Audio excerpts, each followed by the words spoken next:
Hello friends, good morning అందరికీ. ఈరోజు నేను విజయవాడ నుంచి రాజమండ్రి వెళ్తున్నాను. ఇక్కడ హైవే దగ్గర ఆగాను. ఇక్కడ ఎన్ఎస్పి దాబా దగ్గర ఇక్కడ టిఫిన్ బాగుంటుందండి. ఇప్పుడే లైట్గా ఎండ వస్తుంది. మొన్న కొన్ని రోజుల నుంచి వర్షం పనిచేస్తుంది. ఇది కూడా లైట్గా తుప్పర పడుతుంది. బట్ లైట్గా ఇవ్వాలి స్పీడ్ వస్తుంది.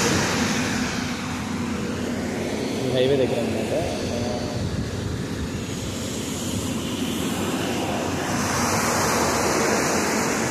గొండుగొలం దగ్గరలో ఇది పక్కనే మన సర్వీసింగ్ సెంటర్ ఉంది, ప్లస్ టిఫిన్.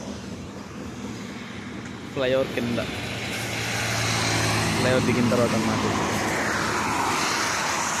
వచ్చేస్తుంది ఎండ.